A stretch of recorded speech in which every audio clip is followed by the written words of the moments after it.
अनीता और रिया दोनों सगी बहनें अपने ससुराल में रसोई में बर्तन धो रही थी। अनीता बहन, माँ जी सारा काम हमसे ही क्यों करवाती हैं, जबकि इस घर में हमारे दो दो जेठानियाँ हैं। माँ जी उन्हें काम क्यों नहीं कहती? अरे रिया, वो दोनों शहर की रहने वाली है, अमीर परिवार की बिटियां हैं। उन्होंने माँ जी का मुंह पैसों से बंद कर रखा है।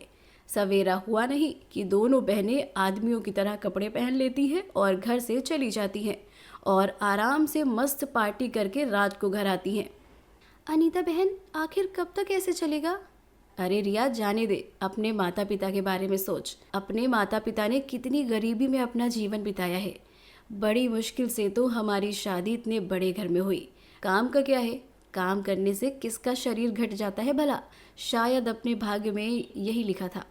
अनीता और रिया ये दोनों सगी बहनें हैं जो कि एक छोटे से गांव में अपने गरीब माता पिता के साथ रहती थी।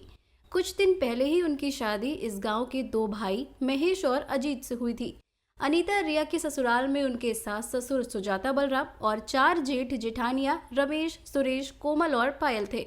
कोमल रमेश की पत्नी थी और पायल सुरेश की पत्नी थी। कोमल पायल भी सगी बहनें थी। ये शहर में रहने वाले एक अमीर परिवार की बिटिया थी। इनकी शादी भी एक साथ 1 महीने पहले ही हुई थी। ये दोनों घर में ना कोई काम करती थी, ना ही इन्हें घर संसार की कोई खबर थी। ये सारा दिन खुद को संवारना, घूमना फिरना, पार्टियों में जाना, आदमी की तरह कपड़े पहनना, ये सब करती थी। और ये देखकर उनकी सास सुजाता उन्हें उफ तक नहीं कहती थी, क्योंकि सुजाता का मुंह उन्होंने पैसों से जो बंद कर रखा था।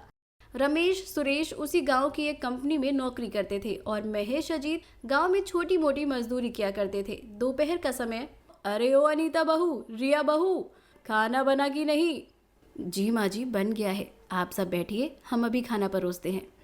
सब घर में खाने के लिए बैठ जाते हैं। कोमल, पायल बहू कहाँ है? आज भी गए क्या वो दोनों सैर तपड़ी पर? अजी, आपको क्या इतनी पंचायत रहती है? आप क्यों घर की महिलाओं की ओर ध्यान देते हैं? अपने काम से काम रखा कीजिए ना। सुजाता, बहुओं को इतनी छूट मत दो। तुम्हें पता है, आस पड़ोस के गांव वाले कोमल और पायल बहू का पहनावा और उनका रहन सहन देखकर कैसी कैसी बातें करते हैं हमारे बारे में। अरे, लोगों का तो काम ही होता है अच्छे घर के लोगों के अंदर नुस्ख निकालना। ये तुम नहीं, तुम्हारी अमीरजादी बहुओं का पैसा बोल रहा है। अरे घर में अनीता और रिया बहू भी तो हैं। देखो ये दोनों कितनी संस्कारी हैं। साड़ी सूट पहनकर एक इज्जतदार बहू की तरह रहती हैं, घर के सारे काम करती हैं। ये होती हैं बहुएं। और एक वो दोनों हैं तितलियां, सवेरा हुआ नहीं कि उड़कर चली जाती हैं इस घर से। माँ पिताजी सही कह रहे हैं। भाभीियों के कारण हर कोई हमारा मजाक बना रहा है। भाभी बहुएं कम और मॉडल ज़्यादा लगती हैं। घर की बहू बेटी का ऐसा पहनावा और घर से बाहर जाना अच्छी बात नहीं है। तुम सब मेरी शहरी बहुओं से जलते हो, इसीलिए हर समय उनके खिलाफ ऐसी बातें करते हो।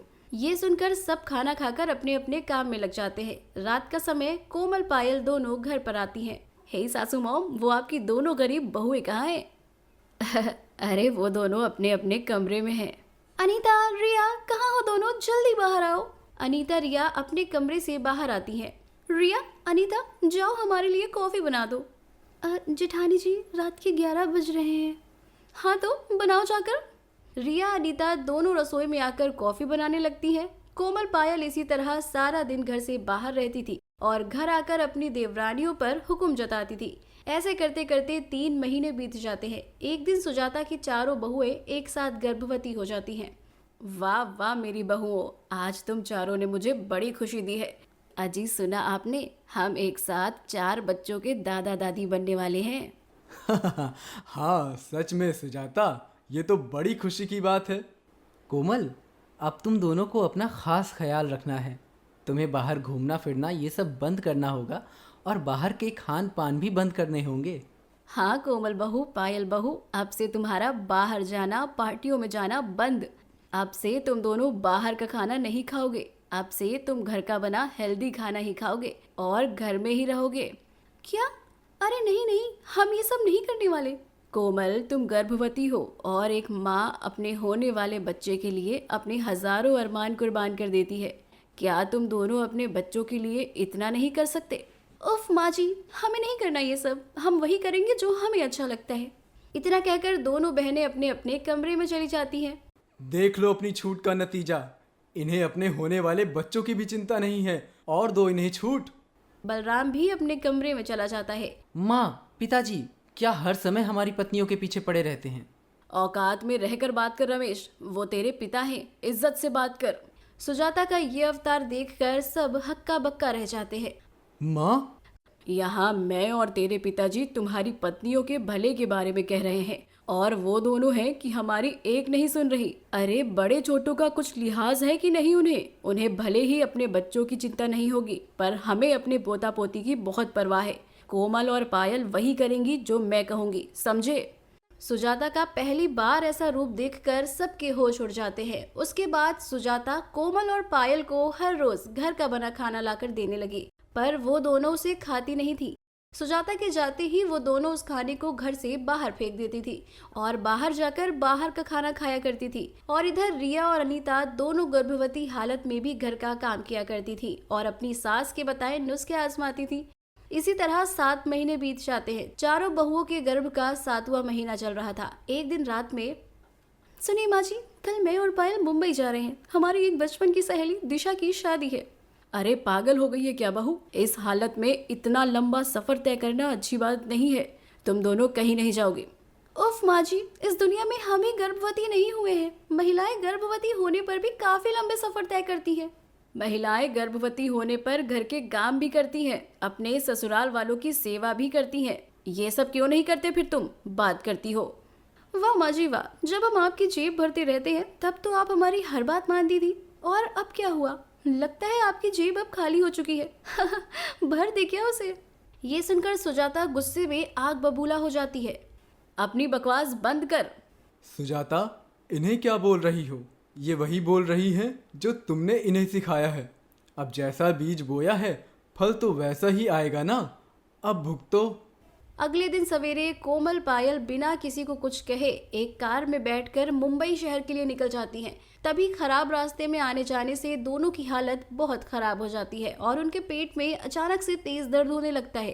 तभी दोनों को हॉस्पिटल में एडमिट करवाया जाता है और दोनों की समय से पहले ही डिलीवरी हो जाती है। दोनों के बच्चे बहुत कमजोर थे, इसीलिए डॉक्टर उन्हें बच्चों की ऑक्सीजन पेटी में रखते हैं। ये देखकर कोमल और पायल बहुत रोने लगती हैं। ये सब क्या हो गया माँ जी? हमारे बच्चों को कुछ नहीं होगा ना माँ जी? अब रोने से क्या होगा? पहले ही कहा था मैंने तुम दोनों से कि इतने लंबे सफर पर मत जाओ। अरे बहुओं, ये बातें इतनी आसान नहीं होती जितनी तुम समझ रही थी। संतान पाने के लिए बहुत से लोहे के चने चबाने पड़ते हैं, तब जाकर संतान का सुख मिलता है। तुम्हें मिला तो तुमने कदर नहीं की। अपनी सास की बातें सुनकर कोमल पायल खूब रोने लगती है। फिर क्या था, दोनों लगातार 3 महीनों तक हॉस्पिटल में अपने बच्चों के पास ही रहने लगी और अपने कमजोर बच्चों को देख देख कर खूब रोने लगी। 3 महीने बाद अनीता रिया दोनों एक एक लड़की को जन्म देती हैं और उनके बच्चे काफी हेल्दी होते हैं। ये देखकर सब बहुत खुश हो जाते हैं और तभी ज्यादा कमजोर होने की वजह से कोमल पायल के बच्चों की मौत हो जाती है। ये देखकर पायल कोमल बहुत रोने लगती हैं। 2 दिन बाद सब घर में थे। माँ जी, ससुर जी, हम आप सबसे हाथ जोड़कर माफी मांगते हैं। हम अब तक अंधेरे में रहकर अपना जीवन बिता रहे थे। आज हमारी वजह से हमने अपने बच्चों को खो दिया। हम वचन देते हैं कि हम आज से एक अच्छी बहू बनकर दिखाएंगे और रिया अनीता की तरह एक बहू होने का सारा फर्ज निभाएंगे और अपने रहन सहन को बदलकर अपने ससुराल वालों के साथ खुशी खुशी अपना जीवन बिताएंगे। अरे बहुओं, इसमें मेरी भी गलती है। पैसों के लालच में अंधी होकर मैंने गलत रास्ते पर चलने पर तुम्हारा साथ दिया। मुझे माफ कर दो बहुओं। दोनों मिलकर सबसे अपनी गलतियों की माफी मांगती हैं। ये देखकर सब बहुत खुश हो जाते हैं क्योंकि आज सही मायनों में कोमल पायल को एहसास हो गया था कि वो जो जिंदगी बिता रही थी वो उनके लिए बहुत गलत थी। उसके बाद दोनों साड़ी सूट पहनकर अपने ससुराल में काम करने लगी और अपनी जिम्मेदारी को निभाने लगी। साथ ही एक अच्छी बहू बनकर खुशी खुशी अपने ससुराल वालों के साथ एक हंसता खेलता जीवन बिताने लगी।